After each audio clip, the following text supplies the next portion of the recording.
यं ब्रह्मा वरुणेन्द्ररुद्रमरुतस्तुन्वन्ति दिव्यैस्तवैः वेदैः साङ्गपदक्रमोपनिषदैर्गायन्ति यं सामगाः ध्यानावस्थिततद्गतेन मनसा पश्यन्ति यं योगिनो यस्यान्तन्न विदुःसुरासुरगणा देवाय तस्मै नमः। प्रभू, आपल्या उत्तुंग व्यक्तिमत्वाच्या अलौकिक सद्गुणांनी, आपल्या कणखर चित्तवृत्तीने, आपल्या अलौकिक बुद्धिमत्तेने ज्या महात्म्याने सगळा हिंदुस्थान हलवून टाकला, आपल्या बुद्धिमत्तेच्या तेजाने ब्रिटिश सरकारला दिपवून टाकलं, स्वराज्याचा महन मंगल मंत्र जपला,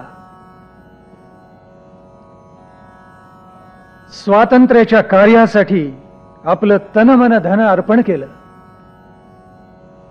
त्या लोकमान्य टिळकांचं अलौकिक चरित्र आपल्या शुद्ध चित्तामध्ये धारण करण्यासाठी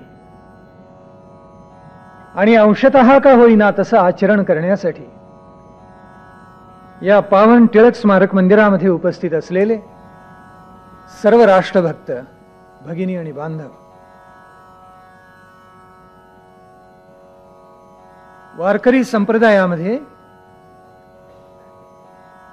एक सुंदर कथा आहे. एक कोणी सश्रद्ध मनुष्य, त्याला वाटायचं की आपल्याला ज्ञानोबांचा उपदेश व्हावा, ज्ञानोबांनी आपल्यावर कृपा करावी, कारण ज्ञानेश्वरांच्या सारखं व्यक्तिमत्व दुसरं नाहीच. अथपासून इतिपर्यंत अद्भुतच. या वारकऱ्याला वाटे की ज्ञानोबा मला दर्शन देतील का, ज्ञानोबांचा साक्षात्कार मला होईल का, आणि म्हणून तो आळंदीला गेला. आळंदीला जाऊन त्यांनी ज्ञानोबांच्या दारामध्ये धरणं धरलं. उपवास करावा, ज्ञानोबांना वंदन करावं, अजान वृक्षाच्या तळी बसावं, पांडुरंगाला आणि ज्ञानोबांना मनोमन वंदन करावं, असं त्याचं दिनक्रम चाललेला होता. मनामध्ये सात्विक अट्टहास असा होता की ज्ञानोबांचा दृष्टांत झाल्याशिवाय आळंदी सोडायची नाही. शेवटी ज्ञानोबांनी म्हणे दृष्टांत दिला आणि त्याला सांगितलं की बाबा रे, तू इथे न थांबता देहूला जा. देहूबा तुकोबा महाराज आहेत, देहूला गेलास की तुला त्यांच्याकडून उपदेश प्राप्त होईल. त्यावेळी तो वारकरी उठला आणि आळंदीवरून पुन्हा चालत चालत देहूला गेला. अंतर काही फार नाहीये. आळंदीपासून देहूला पोचल्यानंतर त्यांनी तुकाराम महाराजांना साष्टांग दंडवत घातला.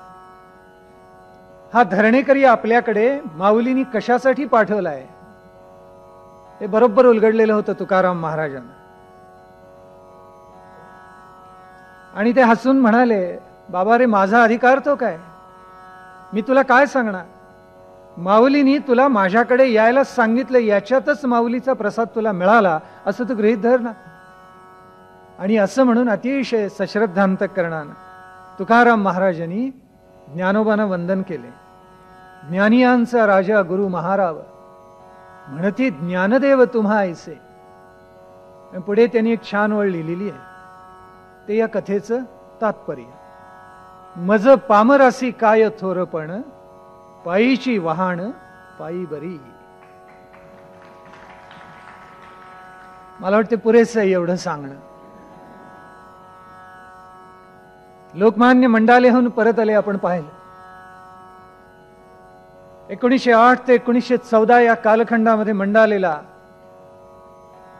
लोकमान्य टिळकांचा सरकारी पाहुणा म्हणून मुक्काम होता. यावेळेला ब्रिटिश सरकारने अशी खबरदारी घेतलेली होती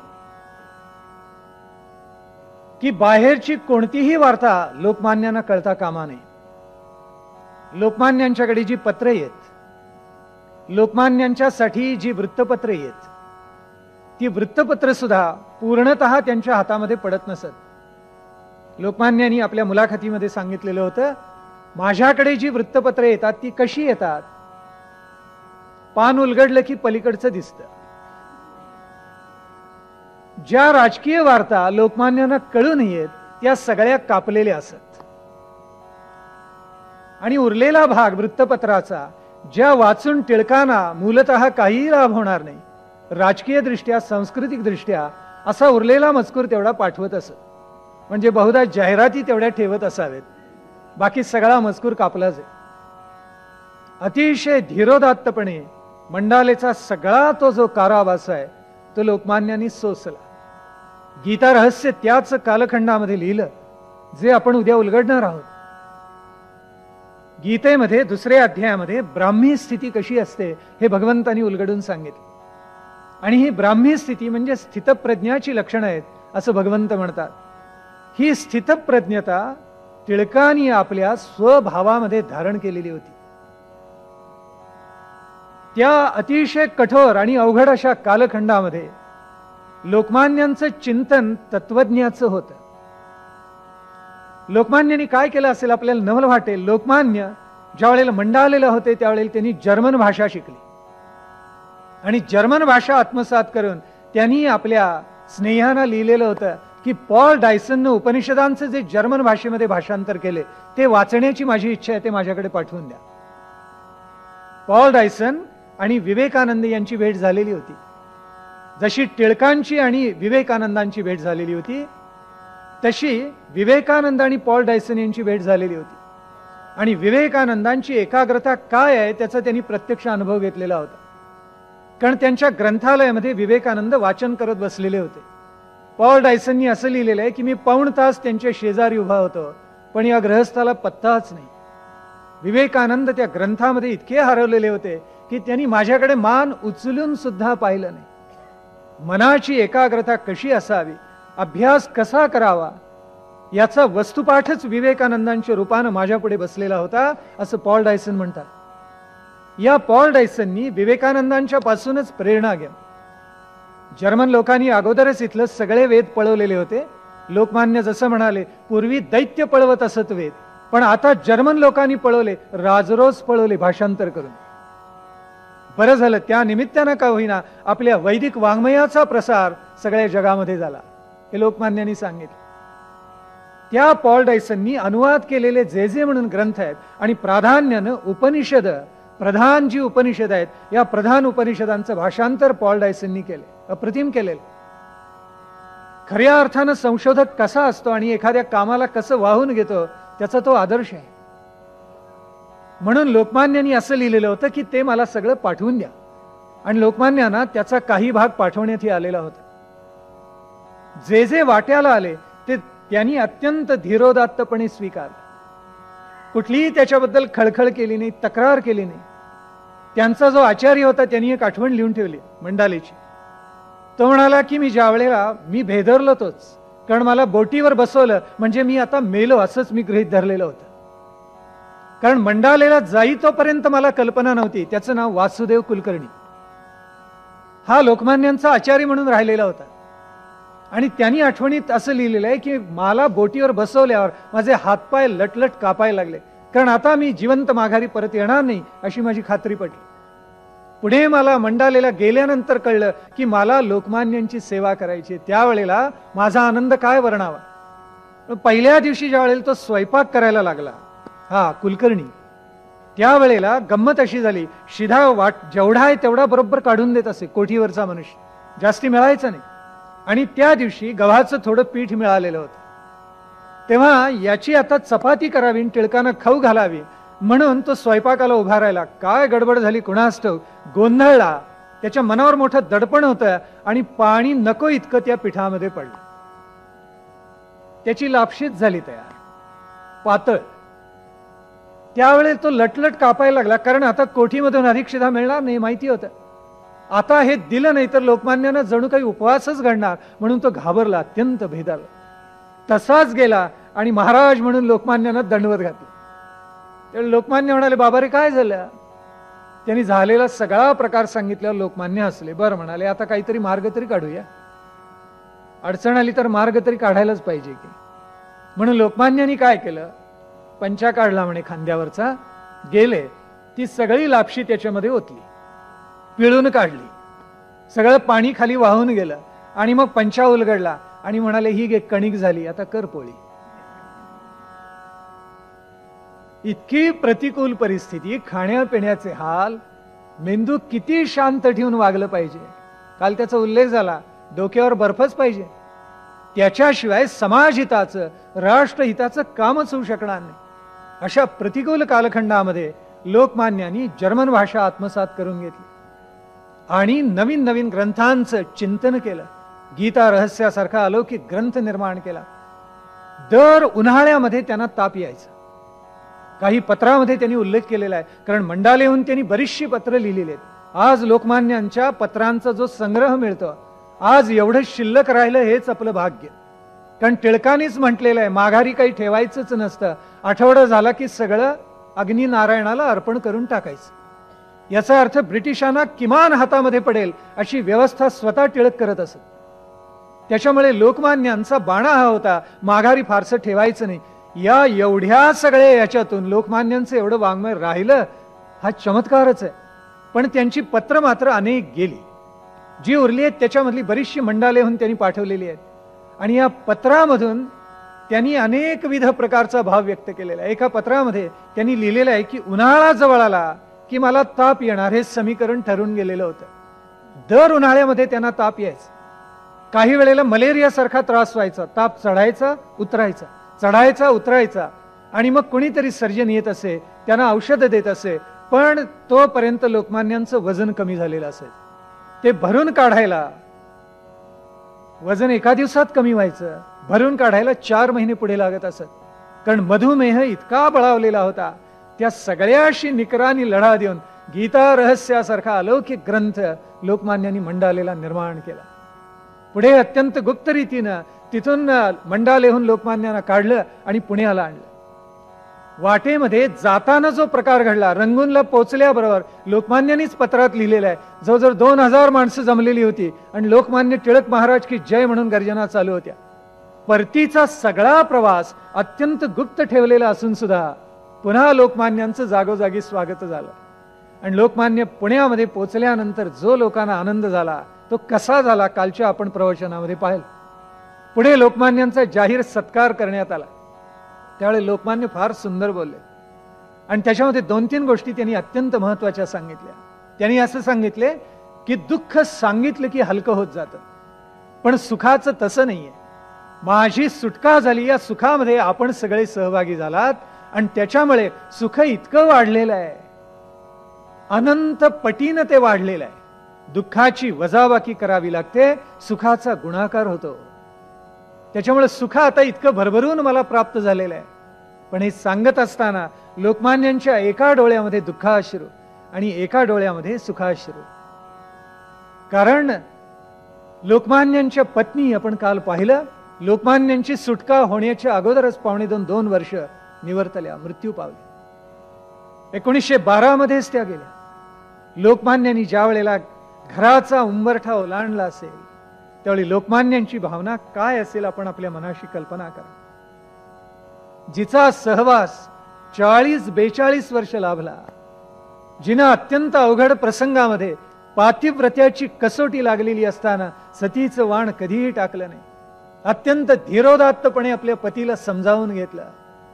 कितीही प्रतिकूलतेचे आघात झाले तरी सुद्धा आपल्या सत्वापासून, आपल्या आत्मगौरवापासून जी कधी ढळली नाही, त्या साध्वीचा सहवास यापुढे उरला नाही, ही जाणीव लोकमान्यांच्या चित्तामध्ये होती. आत पाऊल टाकलं त्यावेळेला लोकमान्यांचं हृदय गलबलून गेलेलं होतं. हा सगळा सत्कार चाललेला असताना घरामध्ये दाटलेलं उदासपण लोकमान्य विसरू शकले नाही. तेही त्याने धीरोदात्तपणे सगळं पचवून टाकलं. आपल्या त्या जाहीर व्याख्यानामध्ये सांगतायत, आता सुख अनंतपट वाढलेला आहे. लोक मला विचारतात की आता मी पुढे काय करणार. हा प्रश्न खरं तर उद्भवायचं कारणच नाही, कारण माझ्या जीवनाची दिशा ही पूर्वीच ठरलेली आहे. फक्त आता मला एक करावं लागणार आहे. त्यांनी एक उदाहरण दिले, मोठं सुंदर उदाहरण आहे. ते म्हणतात, जो खरा वैदिक असतो तो मार्ग क्रमत असताना पाणी शिंपडतो, पुढे तीर्थ टाकतो, आपला पथ शुद्ध स्वच्छ करून घेतो तसा मी थोडासा करून घेणार आहे आणि मगच पुढची कोणती पावलं टाकायची आणि ब्रिटिश सरकार बरोबर पुन्हा कसं झुंजायचं याची दिशा आणि कार्यपद्धती नक्की करणार आहे. एवढंच सांगून टिळक थांबलेले नाहीये. पुन्हा एकदा स्वराज्याचा पूर्ण उच्चार लोकांना धन्यवाद देताना त्यांनी केलेला आहे आणि त्यांनी सांगितलं की केसरी या कालखंडामध्ये जगला हे तुम्हा आम्हा सगळ्यांचं भाग्य आहे. आणि नचिम केळकरांची पाठ थोपडली. अतिशय प्रतिकूल कालखंडामध्ये नचिम केळकरांनी हा केसरी जगवला आणि नुसता जगवला असं नव्हे तर लोकमान्यांची उणीव फारशी भासू न देता उत्तमातले उत्तम अग्रलेख लिहिले. लोकांच्या पर्यंत स्वातंत्र्याचे स्वराज्याचे विचार पोहोचवले आणि लोकमान्यांना त्याचा अतिशय आनंद मनामध्ये होता. लोकमान्य परत आले. आता ब्रिटिश सरकारने असं ठरवलं की त्यांना मंडालेमध्ये कोंडलेलं होतं, आता गायकवाड वाड्यामध्ये कोंडूया. त्यांना काळ्या पाण्याची शिक्षा दिलेली होती पण ब्रिटिश सरकार शेवटी उदार झालं आणि क दर्जा त्यांना जो होता तो शेवटी अ दर्जा देण्यात आला आणि त्याच्यामुळं काळ्या पाण्याची शिक्षा काही लोकमान्यांना सोसावी लागली नाही. पहिला जो राजकीय द्रोहाचा खटला झालेला होता आणि येरवडा, डोंगरी आणि भायखळ्याच्या तुरुंगामध्ये लोकमान्यांना कष्ट करावे लागलेले होते तसे कष्ट सुदैवानं लोकमान्यांना मंडालेला करावे लागले नाही आणि म्हणूनच त्यांना एवढ्या स्वास्थ्याने गीता रहस्याचं लेखन करता आलं. पण सगळ्या जगापासून त्यांना पूर्णतः तोडून टाकलेलं होतं. लोकमान्यांना जसं मंडालेला कोंडलं तसं आता गायकवाड वाड्यात कोंडायचं म्हणून ब्रिटिश सरकारने फतवा काढला. त्या फतव्यात त्यांनी सांगितलं की जमाबंदी एकवटीचा हुकूम आम्ही देतो आहोत आणि टिळक आता जणू काही नजर कैदेत आहेत असं समजावं. लोकमान्यांच्याकडे किती माणसं येतात, कोणकोणत्या व्यक्ती येतात, त्यांची नावं काय, त्यांचे व्यवसाय काय, त्यांचे उद्योग काय याची जंत्री करण्यासाठी ब्रिटिश सरकारने माणसं नेमली. आणि एक फार छान नोंद आपल्याला इतिहासामध्ये सापडते. त्या नोंदीत असं लिहिलेलं आहे की येणाऱ्या माणसांची नावं लिहिताना ब्रिटिश सरकारचे दूत कंटाळले. किती नावं लिहायची, दररोज शेकडो हजारो माणसं येत आहेत आणि कुठेही जाहिरात नाही, कुठेही आपली माणसं पेरलेली नाही आहे, कुठेही स्वतःचा उदो नाही आहे. अशी निस्पृहता आणि स्वार्थ त्याग आहे की या सद्गुणांच्या जोरावर हा महात्मा इतका उंच झाला की त्याच्या दर्शनाला रांगाच्या रांगा प्रतिदिनी लागत असत. लोकमान्यांना नजर कैदेत टाकलं त्यावेळेला बेळगावचे एक वकील होते, त्यांचं नाव रामचंद्रराव बेळवी. हे कानडी मूळ ग्रहस्थ आणि कानडी ढंगानं बोलत असत असा उल्लेख सुद्धा आपल्याला इतिहासामध्ये वाचायला मिळतो. ते तसेच उठले, लोकमान्य सुटलेत म्हटल्यानंतर आणि कायदा काय निघालाय याचं त्यांना पूर्ण ज्ञान होतं. ते स्वतः वकीलच होते. ब्रिटिश सरकारने फतवा कशासाठी काढलाय हेही त्यांना माहिती होतं. आणि दुर्दैव असं काय सांगू आपल्याला की ब्रिटिश सरकारने फतवा काढल्यानंतर ब्रिटिश सरकारचं लांगुल चालन करणारी जी मंडळी होती त्यांनी तसेच फतवे काढले. मोर नाचतो म्हणून लांडोर सुद्धा नाचायला लागले. आणि त्यातला एक फतवा अतिशय जवळचा, पुण्याजवळचा जर कुणी काढला असेल तर कोल्हापूरच्या छत्रपतींनी काढलेला होता. कोल्हापूरच्या छत्रपतींनी फतवा जो काढलेला होता त्याच्यामध्ये असं स्पष्ट म्हटलेलं होतं, लोकमान्य मंडालेहून सुटून आलेले आहेत, आता पुन्हा स्वातंत्र्याच्या स्वराज्याच्या उद्योगाला ते लागतील. ब्रिटिश सरकारची त्यांच्यावर खफामर्जी झालेली आहे, त्यामुळे आमचा आणि लोकमान्यांचा काहीही संबंध नाही. लोकमान्य आणि आमचं कोणतंही नातं नाही. आम्ही ब्रिटिश सरकारचे निष्ठावंत सेवक आहोत. एक एक वाक्य असं गुलामगिरीच्या विषानं भरलेलं होतं. प्रत्येक वाक्य त्याच्यामध्ये पुढे लिहिलेलं होतं, आमचे आणि कंपनी सरकारचे संबंध इतके चांगले आहेत ब्रिटिश सरकारचे की आम्ही कोणत्याही परिस्थितीत या आमच्या स्वामीशी द्रोह करणार नाही. स्वामी कोण? जे परकी आले, आम्हाला तुडवून काढलं, इथली संपत्ती लुटली, देशातल्या आमच्या सुपुत्रांचे जे जे उत्तम नागरिक आहेत, जे राष्ट्रभक्त आहेत, त्यांचे हालहाल करून त्यांना मारलं, त्यांना फासाला टांगलं, ते तुमचे स्वामी? पण त्या फतव्यामध्ये म्हटलेलं होतं की हे आमचे स्वामी आहेत, त्यांच्याशी आम्ही द्रोह कदापि करणार नाही. म्हणून या फतव्याद्वारे सर्व नागरिकांना कडक समज देण्यात येत आहे. काय शब्द वापरले, कडक समज. काय की आमच्या राज्यातल्या कोणत्याही नागरिकानं कोणत्याही प्रतिष्ठितानं, कोणत्याही व्यापाऱ्यानं, कोणत्याही शिक्षकानं, कोणत्याही व्यक्तीनं टिळकांशी दूरान्वये सुद्धा संबंध ठेवू नये. असं जर घडलं तर त्याला कडक शिक्षा देण्यात येईल. पुढे त्या फतव्यात म्हटले, नवल वाटतं, विद्यार्थ्यांनी तर टिळकांच्या सहवासात अजिबात जाऊ नये. कारण टिळकांचं सामर्थ्य काय आहे ते त्यांना बरोबर कळलं. तर विद्यार्थी गेला म्हणजे राष्ट्रभक्त झाला असतो.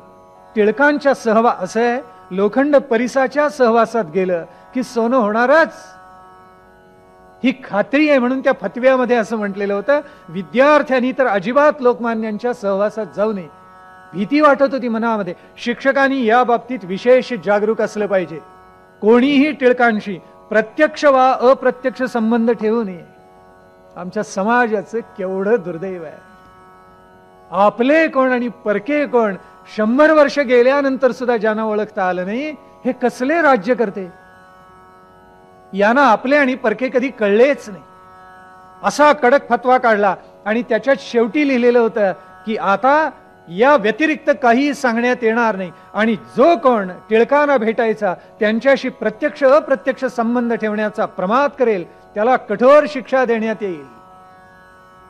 म्हणजे ब्रिटिश सरकारची ताकद जास्ती, म्हणून तुम्ही त्यांच्या समोर गुडघे टेकून शरण जाणार, त्यांना लोटांगण घालणार, त्यांचे बूट चाटणार आणि जो आमचा महात्मा या मातीतून इतका उंच झाला, ज्यांनी साक्षात भगवान श्रीकृष्णाने सांगितलेला कर्मयोग आचरला, स्वातंत्र्याचा स्वराज्याचा मंत्र जपला, त्याला तुम्ही लाथा घालणार आणि स्वतःला राज्यकर्ते म्हणवणार. धिक्कार असो तुमचा. पण एक घडले इतिहासामध्ये. असा फतवा काढला, असा अनेकांनी काढलेला होता. पण एक मासला सांगितलं, आपल्याला नमुना सांगितलं. मी आपल्याला सांगत होतो, असे फतवे जागोजागी निघाले. बेळगावलाही फतवा निघाला. हे ज्या वेळेला त्या रामचंद्र बेळवीनी पाहिलं, ते पहिल्यांदा उठले, लोकमान्यानं भेटायला आले. गायकवाड वाड्यामध्ये आलेले होते. लोकमान्यानं पाहिलं आणि हा वकील गहिवरून गेला. बेळवीनी लोकमान्यांच्या चरणांवर दंडवत घातला, नमस्कार केला, त्यांच्या नावाचा जय जयकार केला. लोकमान्यांनी अतिशय प्रेमाने त्यांचं स्वागत केलं. कारण ते तिथले केवळ प्रख्यात वकील होते असं नव्हे, राष्ट्रीय सभेची जी चळवळ होती त्याला पूर्ण पाठिंबा हा रामचंद्रराव बेळवींचा असे. पुढे काही दिवस लोकमान्य टिळकांच्या जवळ मुक्काम करून ते माघारी परत गेले, बेळगावला गेले. ज्यावेळी ते बेळगावला परत गेले त्यावेळेला काही वेगळं घडलं. पहिल्यांदा त्यांना कलेक्टरनी बोलावून घेतलं. कलेक्टरनी बोलावून घेतल्यानंतर आता गंमत अशी झाली, कलेक्टरनी बोलावलं त्यावेळेला रामचंद्ररावांच्या घरची माणसं घाबरली आणि ते म्हणायला लागले, आपण टिळकांना उगीच भेटायला गेला. त्यावेळी ते म्हणाले, काय घाबरता, चिंताच करू नका, मी बघतो कलेक्टर काय म्हणतो. कलेक्टरनी बोलावलं आणि पहिला प्रश्न विचारला की मिस्टर बेळवी, तुम्ही लोकमान्य टिळकांना भेटायला गेला, हे खरं आहे का? त्यावेळेला त्यांनी निसंदिग्धपणे सांगितलं, होय मी गेलो होतो. काय म्हणणं आहे बोला. त्यांनी 2-3 लोकांनी आठवणीत लिहून ठेवले. कानडी हेल काढून ते बोलत असत ना, गेलो की हो, काय म्हणता हो, बोला. त्यावेळी त्यांनी म्हटलं, सरकारने फतवा काढलाय, तुम्हाला काही माहिती नाही का? आहे की हो, कोण नाही म्हणतं, पण तुम्ही काय समजला हो, मी पण वकील आहे की हो, हा कौन्सिलचा सभासद आहे की हो, मला काय कायदा कळत नाही वाटलं काय? बेळवीनी इतक्या आग्रहाने सांगितलं, तो जिल्हाधिकारी सटपटला आणि तो म्हणाला, तुम्हाला शिक्षा होईल तुम्हाला कळत नाही का? त्यावेळी ते म्हणाला, ते बेळवी म्हणाले की मला तुम्ही काय लहान समजता का? ज्याला तुरुंगवास झालेला आहे अशा व्यक्तीला कोणत्याही नागरिकांनी या हिंदुस्थानामध्ये भेटू नये, असा जोपर्यंत कायदा होत नाही तोपर्यंत कायद्याने तुम्ही मला काही करू शकत नाही.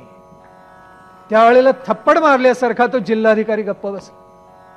पण लोकमान्यांनी पुढे आठवणीत लिहिलेलं होतं, असं शहाणपण आणि अशी समजूत किती जणांच्या जवळ असेल. आणि यावेळेला गंमत अशी झाली की पहिल्या महायुद्धाला प्रारंभ झालेला होता. लोकमान्यांना फार वाईट वाटलं एका गोष्टीचं. कोणत्या? त्यांना या महायुद्धाचे ढग गोळा व्हायला लागलेले आहेत हे मंडालेला अजिबात कळलं नाही. काय कुणीतरी प्रयत्न करायला हवा होता. कोणत्या या ना त्या प्रकारे त्यांना ते कळवायला हवं होतं की पहिल्या महायुद्धाला तोंड फुटणार आहे. लोकमान्य अनेक भाषणात बोलते झालेले की अरे मला जर हे अगोदर कळलं असतं तर ब्रिटिशांना आणखीन कसं अडचणीत आणायचं याचं मी अगोदरच चिंतन केलं असतं. शत्रू अडचणीत आला की त्याचा जास्तीत जास्त लाभ उठवावा असं टिळक म्हणत असत. आणि शत्रू अडचणीत आला तर त्याची अडचण दूर होईतोपर्यंत आपण शांत राहावं, असं महात्मा गांधी म्हणत असत. आता यातला राजकारण धुरंधर कोण, आपण आपल्या मनाशी विचार करा. वेगळं त्याच्यावर भाष्य करण्याची गरजच नाही. म्हणून लोकमान्यांना या गोष्टीची खंत होती की अरे आपल्याला हे कळलं, कुणाला हे आपल्याला कळवता आलं नाही, वृत्तपत्राच्या माध्यमातून ते आपल्यापर्यंत येऊन पोहोचलं नाही. नाहीतर आज आपल्याला एवढी मोठी संधी होती की कदाचित या ब्रिटिश सरकारची सत्ता आपल्याला उलथून सुद्धा टाकता आली असती. हा भाव लोकमान्यांच्या चित्तामध्ये होता. त्यावेळेला ब्रिटिश सरकारने किती नाकेबंदी करून टाकलेली होती.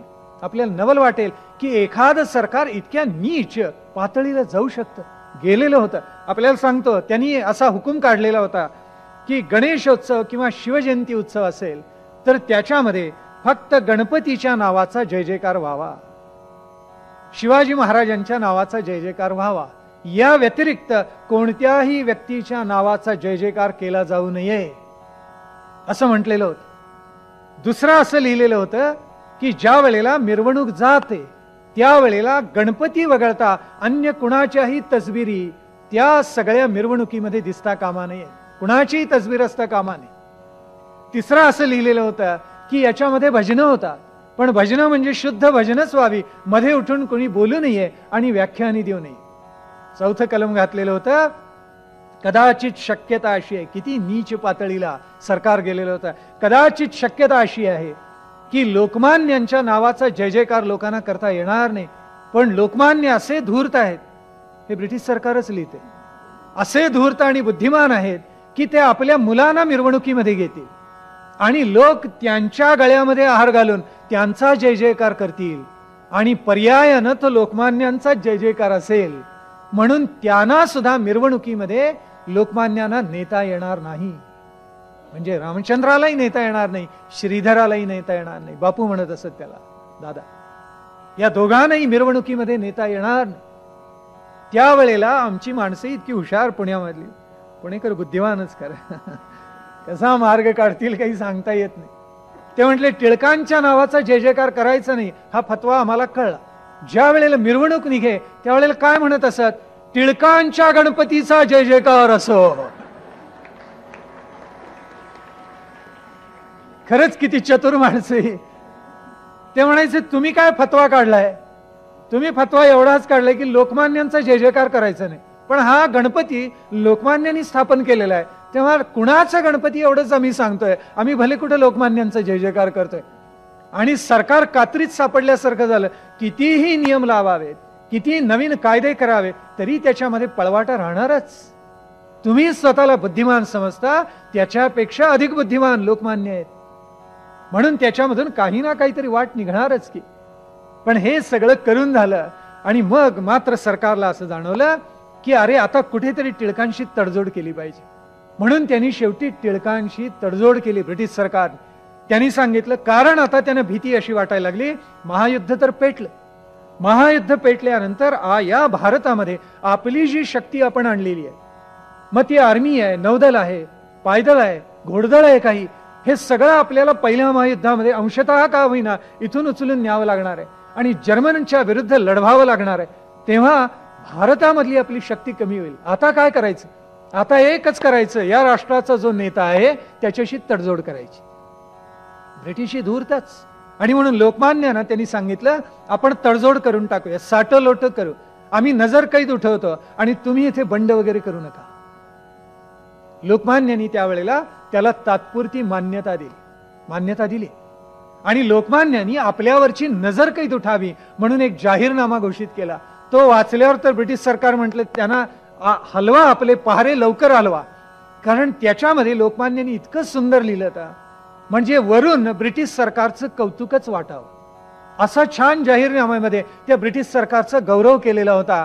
पण ब्रिटिश सरकारच्या लक्षात आलं यातलं प्रत्येक वाक्य म्हणजे शालजोडीतले दिलेले आहेत आपल्याला, हे जाणवलं त्यांना आणि तसेच दिलेले होते. म्हणजे त्या प्रत्येक वाक्याचा लक्षणार्थ काही वेगळा होता. त्यावेळेला पहारे उठवले गायकवाड वाड्यावरचे आणि लोकमान्यांना कुठेही जाण्याची पूर्ण मुभा सरकारने दिली. या वेळेला म्हणजे किती टोकाला ब्रिटिश सरकार गेलं, तर मी आपल्याला मुद्दाम उदाहरण सांगतो. किती टोकाला गेलेलं होतं. काय करत असे ब्रिटिश सरकार? कुठे ना कुठेतरी लोकमान्यांचा संबंध कुठेही खुट्ट झालं की त्याच्याशी त्यांचाच संबंध असला पाहिजे असा ग्रह ब्रिटिश सरकारने करून घेतलेला होता. आता योगायोग केवळ असा होता, ते म्हणाले बहुधा जर्मन लोकांना फूस द्यायला लोकमान्यच कारणीभूत असले पाहिजे. अरे त्याचा जावई शोध त्यांनी काय लावला तर तो आपल्याला सांग. किती धास्ती लोकमान्य टिळकांची घेतलेली होती पहा. कारण काय? लोकमान्यांच्या वृत्तपत्राचं नाव केसरी आहे आणि जर्मनीचा जो पुढारी आहे तो विल्यम कैसर आहे. तेव्हा कैसर आणि केसरी हे शब्द जवळ असल्यामुळे बहुधा केसरीनच म्हणजे पर्यायी लोकमान्यांनीच कैसरला फूस दिलेली आहे आणि म्हणून तो लढायला प्रवृत्त झालेला आहे. त्याला म्हणतात बादरायण संबंध. संस्कृत भाषेत सुभाषित आहे ना, यूयम यूयम वयम वयम. काय म्हणे? तुमचा आमचा संबंध जुळला का? आम्ही तुमच्या घरावरून निघालो. वरून म्हणजे पुढून. पुढून निघालो त्यावेळेला आमच्या असं लक्षात आलं की तुमच्या दारामध्ये बोरीचं झाड आहे. मग तुमचा आमचा संबंध कसा जुळला? आम्ही ज्या बगीतून बसून चाललेलो आहोत त्याचं जे चाक आहे ते बोरीच्या झाडापासूनच केलेलं आहे. म्हणून तुमचा आमचा संबंध जुळला. असा बादरायण संबंध ब्रिटिश सरकार जोडू पाहत होत. म्हणून कैसर आणि केसरी यातलं साम्य त्यांच्या लक्षात आलं. वस्तुतः तसा कोणताही संबंध नव्हता. यावेळेला 1915 साली सर्वप्रथम लोकमान्य टिळक आणि महात्मा गांधी यांची भेट झाली. त्यावेळेला ते महात्मा झालेले नव्हते, लोकमान्य कीर्तीच्या यशाच्या शिखरावर होते. त्यावेळेला गांधी हे मिस्टर गांधी होते. 1915 साली ते दक्षिण आफ्रिकेतून परत आले, आपल्याला ज्ञात आहे. आणि परत आल्यानंतर लोकमान्यांची आणि त्यांची भेट झालेली होती. त्यावेळेला गांधींचं राजकारण हे नेमस्तच राजकारण होतं, जहाल नव्हतंच मुळामध्ये. म्हणून ते एकदा लोकमान्य टिळकांना भेटायला आले. त्या भेटीचं निमित्त असं होतं की लोकमान्यांनी एक लेख लिहिला होता आणि त्याच्यामध्ये नामदार गोखलेंच्यावर टीका केली होती. नामदार गोखले गांधींचे गुरु आणि त्याच्यामुळे आपल्या गुरुवर लोकमान्यांनी जी टीका केली त्यांना ती सहन झाली नाही आणि म्हणून ते लोकमान्यांना भेटायला आले. लोकमान्यांनी फार प्रेमाने स्वागत केलं, कारण दक्षिण आफ्रिकेमधलं त्यांचं कार्य लोकमान्यांना ज्ञात होतं. त्यांनी प्रेमाने स्वागत केलं. काय घेणार? चहा घेणार, कॉफी घेणार, दूध घेणार, फळं घेणार, अतिशय प्रेमाने स्वागत केलं. आणि गांधींनी सगळ्याला नकार दिला आणि शेवटी हळूहळू गांधी मुद्द्याशी येऊन पोहोचले आणि ते म्हणाले, आपण जो अग्रलेख लिहिलेला आहे ज्ञान प्रकाश मध्ये गोखल्यांच्या संदर्भात जे लिहून आलं त्याला उत्तर म्हणून आपण एक अग्रलेख लिहिलेला आहे. त्यावेळी लोकमान्य हसले, कारण कुठला अग्रलेख त्यांच्या लक्षात आला. त्या अग्रलेखाचं शीर्षकच सणसणीत होतं, चोराच्या उलट्या बोंबा. म्हणजे मवाळ हे नेमस्त कशा उलट्या बोंबा मारतात हा भाव लोकमान्यांनी त्या अग्रलेखामध्ये प्रगट केलेला होता. आणि त्यावेळेला गांधी असं म्हणाले, आपण गोखल्यांच्या बद्दल असं कसं लिहिलं? लोकमान्य म्हणाले, जे रास्त आहे ते लिहिलं. त्यावेळी गांधी असं म्हणाले की ज्ञानप्रकाश मध्ये महिनाभर छापून येत होतं. लोकमान्य टिळक हसले आणि ते म्हणाले, बरोबर आहे आपण म्हणता येते. गांधी म्हणाले, त्यांनी काही फारसं होत नाही, कारण ज्ञानप्रकाशाचा खप जास्ती नाही आहे. लोकमान्य म्हणायचे, हा पक्का व्यापारी आहे रे, ज्ञानप्रकाशचा खप जास्ती नाही. लोकमान्य हसले आणि म्हणाले, केसरीचा खप जास्ती आहे. म्हणून तर ज्ञानप्रकाशकारांनी 1 महिनाभर लिहिल्यानंतर मी फक्त एकच लेख लिहिला, 100 सोनार की 1 लोहार की, तेवढा पुरला. त्यावेळेला याच्यावर काय उत्तर द्यायचं ते काही गांधींना सुचेना. मग ते गप्प बसले आणि मग अन्य राजकारणावर काही गप्पा झाल्या आणि ते निघून गेले. शेजारच्या माणसाला लोकमान्य म्हणालेले होते, पक्का मिशनरी आहे, हेकट आहे, आपला मुद्दा हा कधीही सोडणार नाही. याच्या चित्तात काय आहे ते मी बरोबर जाणलेलं आहे. पुढे सुद्धा अनेक घटना घडत गेल्या आणि राजकारण जसं घडत गेलं तसं लोकमान्यांच्या त्यांच्या अधिक वेळेला भेटी झालेल्या होत्या. पुढे लखनौ काँग्रेस झाली, त्यावेळेला केवळ लोकमान्यांची कृपा म्हणून प्रतिनिधीमध्ये लोकमान्यांनी गांधींचं नाव घातलं आणि गांधी पहिल्यांदा निवडून आले आणि मग त्यांना आपली भूमिका मांडायला मिळाली. हा इतिहास आहे. पण इथे असं घडलं, 1915 साल उजाडलं आणि लोकमान्यांनी झंझावाती दौरा केला. 1915, 16, 17, 18 4 वर्ष अनंत ठिकाणी लोकमान्य गेलेले. उत्तर भारत, दक्षिण भारत, पूर्व भारत, पश्चिम भारत, अनंत स्थळी अनेक गावांमध्ये लोकमान्य गेले आणि प्रचंड प्रमाणावर लोकमान्यांचं सगळीकडे स्वागत झालं. आणि ते इतक्या मोठ्या प्रमाणावर झालेलं होतं की हेवा वाटावा, देव दुर्लभ सत्कार जसे व्हावे तसे लोकमान्यांचे झाले. महादेव शास्त्री जोशींनी लिहिलेले आहे की आम्ही बेळगावकडे निघालेलो होतो आणि इतकी माणसं लोकमान्यानं भेटायला येत होती, कारण त्यावेळेला हे अग्निरथ इतक्या काही जलद धावत नसत, रेल्वे सावकाश जात, प्रत्येक रेल्वे स्थानकावर थांबत असत आणि लोकमान्यानं पान सुपारी द्यायला प्रत्येक मनुष्य यायचं. कोणत्याही पक्षाचा असो, कोणत्याही जाती पंथाचा असो, कोणत्याही धर्माचा असो, लोकमान्यांच्या विषयी ज्यांच्या चित्तामध्ये आकर्षण होतं ही सगळी मंडळी भेटायला येत असत. आणि त्यावेळेला महादेव शास्त्री दिवेकर हे बरोबर होते. महादेव शास्त्री दिवेकर प्रकांड पंडित मिरजेचे, आणि त्यांनी लोकमान्यांना अतिशय जवळून पाहिलेलं होतं आणि त्यांनी लोकमान्यांच्या काही आठवणी लिहून ठेवल्या. त्या आठवणीमध्ये त्यांनी लिहिलेलं आहे की कितीही माणसं आली तरी हा भला मनुष्य कधीही कंटाळा करत नसे. त्यांनी आठवणीत लिहिलेल्या महादेव शास्त्रींनी की एक दिवस तर असा गेला की लोकमान्यांना बसता टेकता सुद्धा आलं नाही, कारण गाडीमध्ये सारखी माणसं येत होती आणि लोकमान्यांना पान सुपारी देत होती, गर्जना करत होती आणि वातावरण भारलेलं झालेलं होतं. त्यावेळेला महादेव शास्त्री म्हणाले की दादा, आता आपण थोडी विश्रांती घेतली तर चालणार नाही का? सगळ्यांचीच पान सुपारी आपण स्वतः घ्यायला पाहिजे असं काही नाही, आपल्या प्रतिनिधींनी घेतली तरी चालेल. त्यावेळेला लोकमान्य म्हणाले, अरे किती श्रद्धेनं, किती आप्त भावाने, किती प्रेमाने ही माणसं आपल्याला भेटायला येतात, तेव्हा त्यांचं स्वागत करणं हे माझं कर्तव्यच आहे, नाहीतर मी कर्तव्याला परांगमुख झालो असा त्याचा अर्थ होईल. तेव्हा वाटेल तितके माणसं येऊ देत, मला झोप नाही मिळाली तरी चालेल, पण या सगळ्या लोकांचं मी स्वतः स्वागत करेन. उगाच नाही चिरोलनी त्यांना म्हटलं, तेला तांबोळ्यांचे सुद्धा हे पुढारी झाले. तळागाळातल्या माणसांनी यांच्यावर प्रेम केलं, उगाच नाही केलं. प्रत्येक व्यक्तीचा परामर्श लोकमान्य घेत असत, पण प्रत्येक व्यक्तीला ओळखती असत. कशी आहेत माणसं भोवती येणारी, स्तुती करणारी कशी आहेत. स्तुती केल्यावर माणसानं सावध व्हावं. पहिल्यांदा सामान्य मनुष्य स्तुतीनं भाळून जातो, हुरळून जातो, आणि असामान्य मनुष्य स्तुती ऐकून सावध होतो. हा फरक आहे दोघांच्या मध्ये. आणि म्हणून लोकमान्य कुणी स्तुती केली की सावध होत असत आणि म्हणत असत, यात काय विशेष केलं, मनुष्य म्हणून जन्माला आल्यानंतर इतपत तर केलंच पाहिजे. म्हणजे आता आपल्याला किती केलं पाहिजे.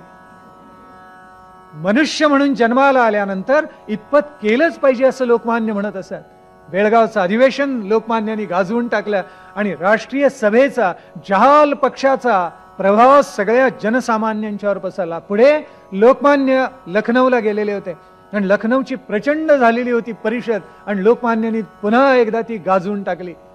तिथे लोकमान्यांनी जे विचार मांडले, लोकमान्यांनी जे विचार दिले ते इतके प्रागतिक होते.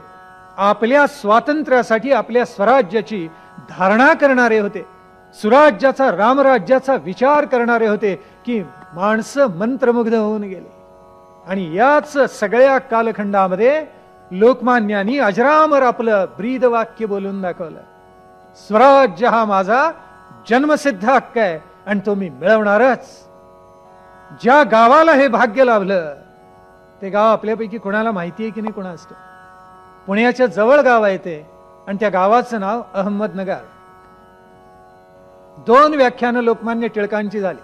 त्यातलं एक होतं 31 मेला झालेलं, 31 मे 1916, आणि दुसरं जे झालेलं होतं ते 1 जून दुसऱ्या दिवशी झालेलं होतं.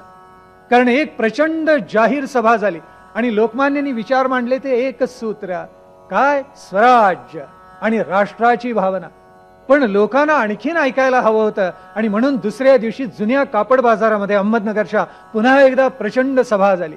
आणि लोकमान्यांनी त्यावेळेला स्वराज्याचं सामर्थ्य काय, स्वराज्याचा विचार आपण का केला पाहिजे याची सगळी भूमिका उलगडून दाखवलेली होती, विशद करून सांगितलेली होती. लोकमान्य म्हणत असत, अरे केवळ देहाचा विचार करू नका, आत्म्याचा विचार करा. राष्ट्र हा जर देह असेल तर स्वराज्ययुक्त मंत्र हा त्याचा आत्मा आहे, हे कधीही विसरू नका. आणि म्हणून त्यावेळेला त्यांनी घोषणा केली की स्वराज्य हा माझा जन्मसिद्ध हक्क आहे आणि तो मी मिळवल्याशिवाय राहणार नाही. पण लोकमान्यांचे हे दौरे 15-16 पासून सुरू झाले आणि ब्रिटिश सरकारचं पित्त खवळलं. त्यांनी पुन्हा असं ठरवलं की आता तिसरा खटला लोकमान्यांच्यावर घालायचा. 2 राजद्रोहाचे खटले झालेलेच होते, आता तिसरा घालायचा. आणि त्यावेळेला नचिम केळकरांनी आठवणीत लिहून ठेवलेलं आहे, माझ्या अंगावर काटा चाला. काटा अशा अर्थाने की आता जर लोकमान्यांना गजाड जावं लागलं, त्यांच्या प्रकृतीला ते झेपावणार. त्यांचं मन तेवढंच कणखीर आहे, आत्मा तेवढा सतेज आहे अजूनही सुद्धा. काही झेलण्याचं सामर्थ्य त्यांच्या बुद्धिमत्तेमध्ये अजूनही आहे, पण आता त्यांच्या देहाला हे हाल सोसवणार नाही. आणि खरोखर खटला लोकमान्यांच्यावर राजद्रोहाचा तिसरा खटला भरण्यात आला. आणि त्या खटल्यामध्ये पुन्हा तेच, तुम्ही ज्या पद्धतीचे अग्रलेख लिहिता त्याच्यामुळे जाती जातींच्या मध्ये भांडणं होतात. कारण शिवाजी महाराजांच्यावर लिहावं तर मुसलमानांची अंतःकरण दुखतात असं ब्रिटिश सरकार म्हणत असे. अफजल खानाचा वध लोकमान्यांनी लिहिला आणि ब्रिटिश सरकारने किती काहूर माजवलेलं होतं आपण मागच पाहिलेलं आहे.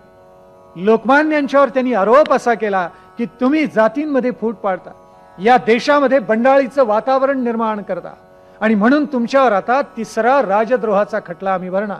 आणि खरोखर लोकमान्यांना वॉरंट गेलं. लोकमान्य स्थितप्रज्ञासारखे शांत होते, धीरोदात्तपणे अतिशय शांतपणे त्यांनी ते सगळं पचवलेलं होतं. आघात इतके झालेले होते की अहो, ज्या वेळेला 1901 साली 1901-2 साली पुन्हा प्लेगची लाट या पुण्यामध्ये आलेली होती, आणि त्या लाटेमध्ये लोकमान्यांचा थोरला मुलगा विश्वनाथ मृत्यू पावला. या विश्वनाथावर लोकमान्यांचं अतिशय प्रेम होतं, अत्यंत प्रेम होतं.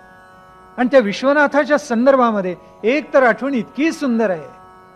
ती आठवण अशी आहे की विश्वनाथराव हे फर्गसन महाविद्यालयामध्ये शिकत असत, आणि त्यांना गणित शिकवायला रँगलर परांजपे होते. परांजपे फार छान शिकवत, फार छान म्हणजे विद्यार्थी म्हणायचे वृक्ष शिकवत, अतिशय कंटाळवाणा असे असं सगळे विद्यार्थी म्हणायचे. पण गणितावरचा त्यांचा अधिकार प्रचंड होता. कोणतंही अवघडातलं अवघड गणित केव्हाही रँगलरांच्याकडे न्या आणि त्यांना ते सुटलं नाही असं कधीही होत नसे. रँगलरांनी आपली परंपरा पुढे चालवली आणि महाजनीना त्यांनी रँगलर केलं, आपल्याला माहिती आहे. या रँगलर परांजपेंच्या वर्गामध्ये विश्वनाथराव शिकत असत. एकदा वर्गामध्ये गंमत अशी झाली की एक अत्यंत अवघड गणित परांजपेनं सुटलं नाही. गंमत झाली मोठी. कितीही प्रयत्न त्यांनी केले तरी त्याचं ते गणिताचं उत्तर त्यांना मिळेल. किती विविध पद्धतीनं पायऱ्या मांडल्या, उत्तर सापडेना. शेवटी ते असं म्हणाले की हे गणित मी उद्या नक्की सोडवून घेऊन येतो. आपल्यापैकीही जर कोणी विद्यार्थ्यांपैकी सोडवलं तर मी त्याला बक्षीस देईन.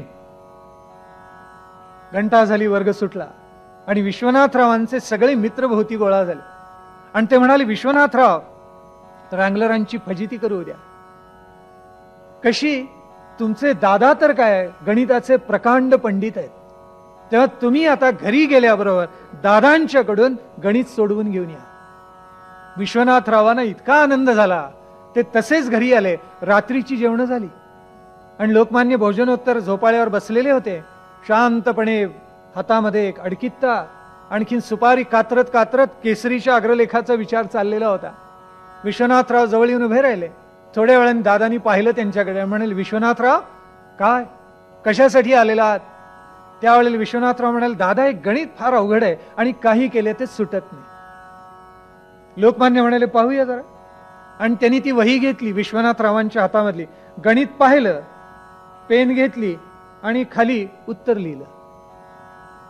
त्यावेळी विश्वनाथराव चकितच झाले. ते म्हणाले, दादा, गणिताला मध्ये पायऱ्या असतात, तेव्हा आपण एक 2-3 तरी पायऱ्यामध्ये लिहा, मला कळू दे तरी आपण ते गणित कसं सोडवलं. कारण टिळकांचा हाच बाणा लहानपणापासून. शिक्षकांनी विचारलं, अरे उत्तर लिहिलंस, पायऱ्या कुठे आहेत? माझ्या मस्तकात आहेत, मी त्या लिहायचं कारणच नाहीये, असं शालेय दशेपासून लोकमान्य सांगत असत. मग त्या विश्वनाथरावांचं समाधान होण्यासाठी त्यांनी 2-3 पायऱ्या लिहिल्या. त्या 2-3 पायऱ्या लिहिल्यानंतर विश्वनाथरावांना इतका आनंद झाला, ते म्हणाले, आता उद्या रँगलरांची फजितीच करतो वर्गामध्ये. आनंदाने त्यांना झोप आली नाही रात्रभर विश्वनाथरावांना. दुसरे दिवशी महाविद्यालय सुरू झालं, वर्ग भरला आणि परांजपेंनी प्रश्न विचारला, कुणी गणित सोडवले का सांगा, मी पाठ थोपटेन, बक्षीस देईन. कुणाचाही हात वर निघाला नाही, कारण परांजपेंची फजिती करायचं हे ठरलेलंच होतं. मग परांजपेंनी प्रारंभ केला गणित सोडवायला. 10 झाल्या पायऱ्या, 12, 15, 20, 25 सगळा फळा भरून गेला. आणि एवढं ते सगळं गणित सोडवून शेवटी त्यांनी उत्तर लिहिलं. ते म्हणाले, मी गणित सोडवून आणलं, आपल्यापैकी कुणीही प्रयत्न केला नाही, याचं मला दुःख होतं. त्यावेळेला विश्वनाथरावांनी हात वर केला, उभे राहिले आणि परांजपेंना आश्चर्य वाटलं. ते म्हणाले, काय म्हणताय विश्वनाथराव? त्यावेळेला विश्वनाथराव म्हणाले, एवढ्या पायऱ्या लिहिण्याची काय गरज आहे, याही पेक्षा कमी पायऱ्यात मी गणित सोडवलेलं आहे. त्यावेळी परांजपे म्हटले, असं कुठे लिहिले? वहीत लिहिले का? वही जरा इकडे घेऊन या बरं.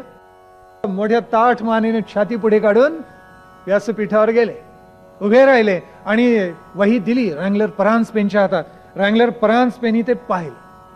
वस्तुतः रँगलर परांजपेन नेमस्त मवा लोकमान्यांच्या बरोबर नेहमी संवाद झाला असं नाही. असं असून सुद्धा त्यांनी वहीमध्ये एक नजर टाकली. असा तर्क कर्कश मनुष्य तो, भावनेनं कधी न चालणारा, पण पाहता पाहता गहिवरून गेला. पाण्याने डोळे डबडबून गेले आणि विश्वनाथरावांना त्यांनी एकच वाक्य सांगितलं, विश्वनाथराव, दादांना माझा नमस्कार सांगा. इतकी अलौकिक बुद्धिमत्ता धारण केलेली ती विश्वनाथरावांच्याकडे काही सद्गुण लोकमान्यांचे आलेले होते आणि त्या विश्वनाथरावांच्यावर अत्यंत प्रीती त्यांनी केलेली होती. हा मुलगा 1901-2च्या प्लेगमध्ये गेला. त्यावेळेला घरामध्ये इतकं दुःख दाटलेलं होतं. एवढा महाविद्यालयामध्ये जाणारा इतका मोठा मुलगा, 3 पुत्र विश्वनाथ, रामचंद्र आणि श्रीधर, पण हा विश्वनाथ गेला. त्यावेळेला वाड्यामध्ये राहत नसत, प्लेगची साथ म्हणून वाडा सोडून बाहेर राहायला गेलेले होते. आणि त्यावेळेला धाकट्या श्रीधरला सुद्धा ताप आलेला होता. विश्वनाथरावांना स्मशानात जाऊन उत्तर क्रिया करून लोकमान्य परत आले. स्तब्ध होते. नेहमी जसे वावरत तसे त्या आपल्या नवीन जागेमध्ये जिथे राहायला मंडळी आलेली होती तिथे वावरत होते. आणि त्यावेळेला कुणीतरी म्हटलं, एवढा करता मुलगा गेला, दादा आपल्याला वाईट नाही का वाटलं? त्यावेळी लोकमान्य म्हणाले, अरे प्लेगची साथ आलेली आहे आणि एवढं अग्निदेवाचं हे तांडव चाललेलं आहे. सगळ्या गावाला जिथे आग लागलेली आहे तिथे घरचा एक सरणाचा ओंडका गेला तर काय बिघडलं?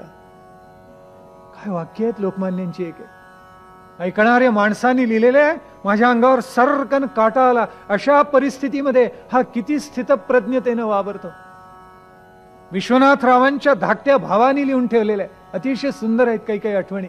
त्या आठवणीमध्ये म्हणून ठेवलेले आहे की दादा गेलेला म्हणजे वडील भाऊ आमचा गेलेला, श्रीधर आजारी आहे आणि त्याची शुश्रूषा करतायत. एकीकडे पाण्यामध्ये भिजवलेला रुमाल, त्याच्या पट्ट्या त्याच्या मस्तकावर ठेवतायत, मध्येच त्याचं मस्तक थोपटतायत आणि त्यावेळेला काय करतायत? केसरीचा अग्रलेख लिहितायत.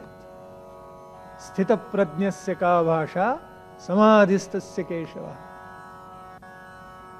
दुःखेषु अनुद्विग्न मनाः सुखेषु विगत स्पृहा. 2 लक्षणांमध्ये ही ब्राह्मी स्थिती भगवान श्रीकृष्णांनी उलगडून दाखवलेली आहे. सुख आलं तरी विगत स्पृहा आहे, त्याच्यामुळे आनंदून तो हर्षून जात नाही. आणि दुःखेषु अनुद्विग्न मना म्हणजे दुःख आलं तरी त्याचं मन उद्विग्न होत नाही, सुखानी माजत नाही, दुःखानी कष्टी होत नाही, त्याला म्हणतात स्थितप्रज्ञ. लोकमान्यांनी हे आपल्या चित्तामध्ये आपल्या बुद्धीमध्ये धारण केलेलं होतं आणि म्हणून ज्यांनी ज्यांनी त्यांना पाहिलं त्यांनी अशा आठवणी लिहून ठेवल्या आहेत. काय विलक्षण व्यक्तिमत्व होतं. लोकमान्यांनी सगळ्या देशाचा जवळजवळ धंदावती दौरा केला. यावेळेला सरकार त्यांच्यावर खटला भरायला निघालेलं होतं आणि लोकमान्यांनी अतिशय धीरोदात्तपणे ते स्वीकारलं. तिसरा खटला. नरसिंह केळकर म्हणाले, दादा आता पुन्हा वेडवाकडं काही घडलं आणि पुन्हा आपल्याला आता जर काळ्या पाण्याची शिक्षा झाली तर ते तुम्हाला नाही आम्हालाच असह्य आहे. राजद्रोहाचा 3रा खटला भरला आणि लोकमान्यांच्याकडून काय केलं असेल? ब्रिटिश सरकारने जामीन घेतला, जात मुचलका घेतला, 50 सहस्त्र रुपयांचा घेतला. का घेतला याचं रहस्य लोकमान्यांनी उलगडलेलं आहे. लोकमान्य ज्या वेळेला मंडालेहून सुटून आले त्यावेळेला इतकं प्रेम केले लोकांनी. कल्पना अशी निघाली की अरे आता काहीतरी लोकमान्यांसाठी केलं पाहिजे. 14ला लोकमान्य सुटले आणि 1916 साली लोकमान्यांच्या वयाला 60 वर्ष पूर्ण झाली. तेव्हा 61 ते पदार्पण करतायत म्हणून लोकमान्यांचा सत्कार करावा अशी एक भूमिका सगळ्या पुणेकरांच्या मनामध्ये होती आणि त्याच्यासाठी बैठक जमली. नामवंत 100-150 मंडळी पुण्यामधली एकत्र आली आणि लोकमान्यांचा सत्कार करावा, त्यांना मानपत्र द्यावं, असा सगळा विचार त्यावेळेला झाला. कुणी कुणी काही मतं मांडली. ज्या एका ग्रहस्थांनी मत मांडलं त्याचं नाव इतिहासात नोंदवलेलं नाही.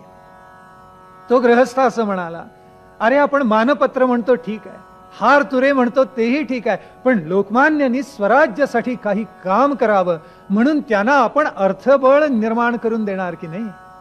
ते जोपर्यंत निर्माण होत नाही तोपर्यंत राष्ट्रीय सभेचं कार्य उत्तम प्रकारे पार पाडणार नाही. कारण अर्थबळही लागतं आणि मनुष्यबळही लागतं. अर्थबळाशिवाय कामं सफल कशी व्हावीत. आणि म्हणून त्यांनी तिथे घोषित केलं की या पावन कार्यासाठी मी माझे स्वतःचे 1,000 रुपये देतो. आणि त्यांनी ते दिले. आणि मग बूट असा निघाला की हे करायचंच.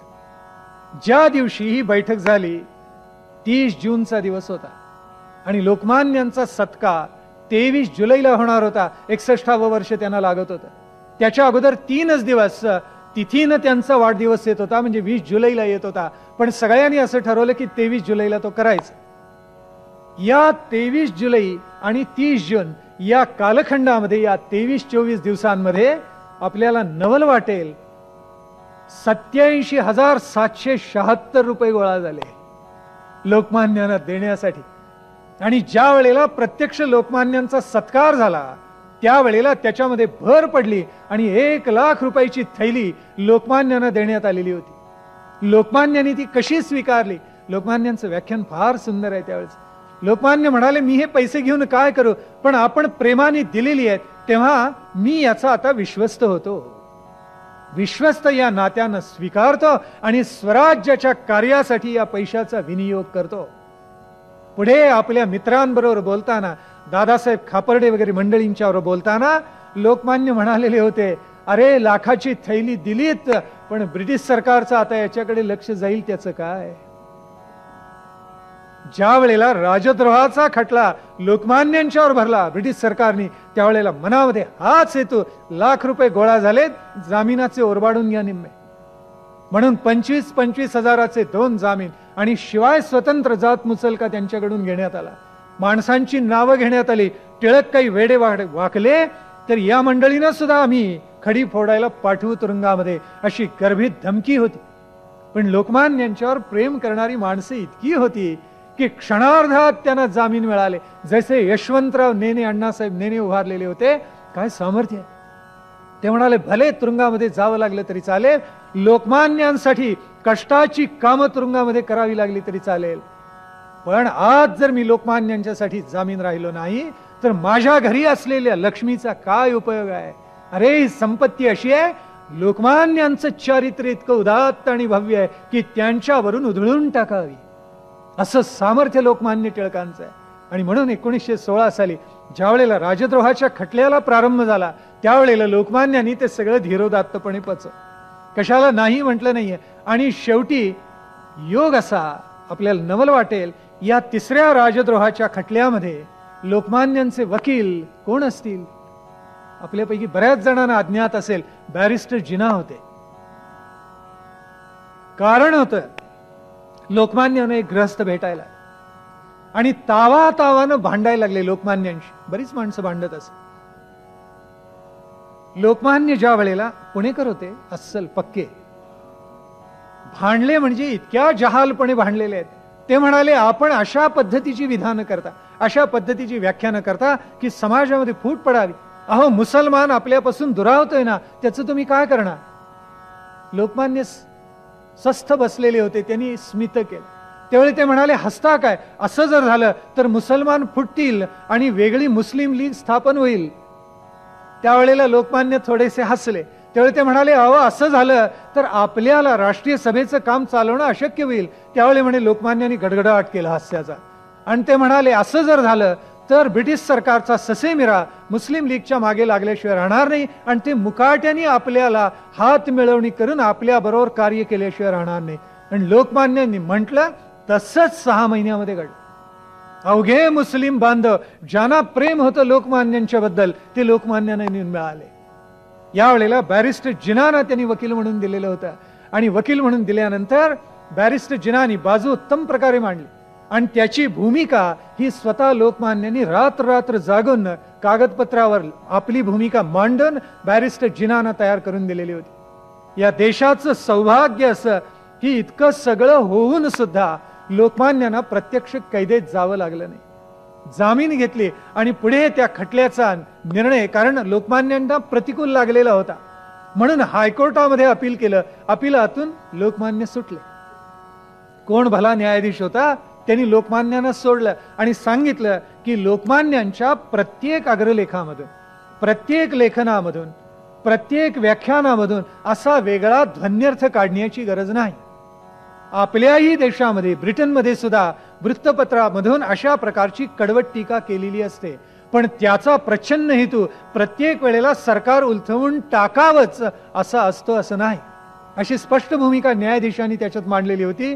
परिणाम असा झाला की लोकमान्यांची पूर्ण मुक्तता झाली आणि तिसरा राजद्रोहाचा खटला पार पडला, पण लोकमान्यांना तुरुंगात मात्र या खेपेला जावं लागलं नाही. लोकमान्यांनी आपला जो जाहीरनामा व्यक्त केलेला होता त्यावेळेला त्याच्यामध्ये त्यांनी एक वाक्य घातलं होतं आणि ते ब्रिटिश सरकारला भयंकर लागलेलं होतं. त्यात त्यांनी असं लिहिलेलं होतं की ब्रिटिश सरकारशी आमचे संबंध मैत्रीपूर्णच आहेत. पहा काय म्हटलेले, मैत्रीपूर्णच आहेत, म्हणजे शालजोडीतले दिलेले आहेत. आमच्या देशाला संपूर्ण स्वातंत्र्य मिळावं असं या देशातल्या जनतेला वाटत असलं तरी मायबाप सरकारची तशी इच्छा नाहीये. त्याच्यामुळे स्वातंत्र्याचा फारसा हट्ट आपण धरता कामा नये. पण स्वातंत्र्य नसताना सुद्धा आम्हाला स्वायत्त स्वराज्य मिळालं पाहिजे. या वाक्याचा अर्थ आपल्या लक्षात आला का बघा. आम्हाला स्वातंत्र्य नसलं तरी चालेल, पण आम्ही स्वायत्त स्वराज्य चालवलं पाहिजे. म्हणजे मग काय, ब्रिटिश असले काय आणि नसले काय, बावलेच झाले ना. स्वायत्त स्वराज्य जर हिंदुस्थानीच मंडळी चालवणार असली तर ही मंडळी असली काय नसली काय काही फरकच पडत नाही. म्हणून लोकमान्यांच्या जाहीरनाम्यामध्ये अशी अनेक बोचरी वाक्य होती. दुसरं महायुद्ध पहिलं महायुद्ध सुरू झालेलं होतं आणि त्यावेळेला लोकमान्यांना असं वाटत होतं की आपली अनेक मंडळी ही त्या सैन्यामध्ये गेली पाहिजे. पण सैन्य केवळ सैनिक म्हणून नाही, आमची माणसं अतिशय पराक्रमी आहेत, ही कमिशन ऑफिसर म्हणून गेली पाहिजे. सैन्यामध्ये त्यांना मानाच्या जागा मिळायला पाहिजे. त्यावेळेला पुन्हा एकदा लोकमान्य टिळक आणि गांधी यांची भेट झाली आणि त्यावेळेला गांधी लोकमान्यांना असं म्हणाले की लोकमान्य, आता आपण असं करूया, आपली जास्तीत जास्त मंडळी ब्रिटिश सरकारच्या सेनेमध्ये जातील असं पाहूया, त्याचा उपयोग होईल, आपलेच लोक तयार होतील सैन्यामध्ये.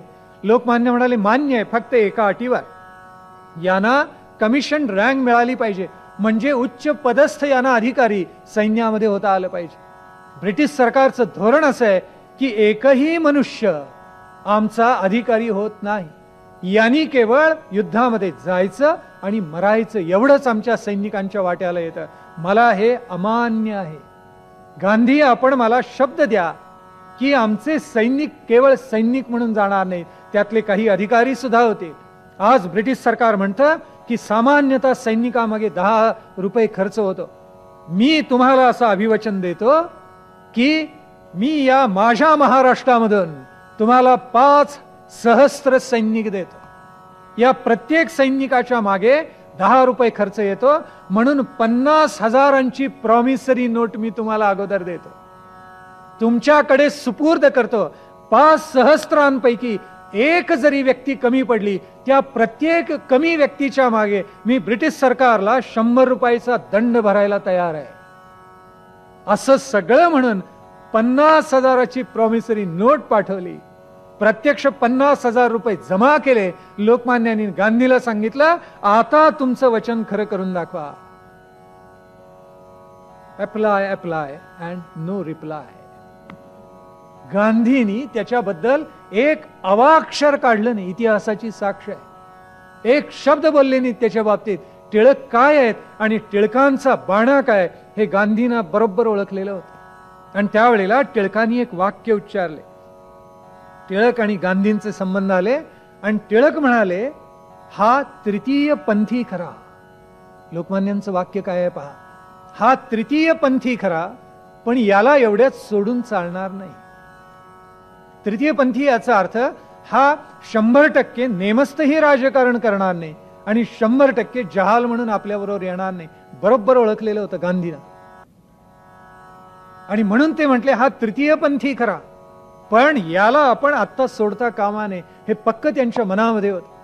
दुर्दैवानं असं झालं की स्वराज्य ज्या वेळेला स्वराज्याचा डाव लोकमान्याने असा मांडलेला होता, त्यावेळेला इकडे काही वेगळं घडलं. हळूहळू हळू ते ढग पांगत गेले पहिल्या महायुद्धाचे, आणि त्यावेळेला लोकमान्यांनी चिरोलवर खटला भरला. चिरोल हा ब्रिटिश सरकारचा प्रतिनिधी, त्यांनी सगळा वृत्तांत इथून ब्रिटिश सरकारला पाठवायचा म्हणून त्याची विशेष नेमणूक ब्रिटिश सरकारने केलेली होती.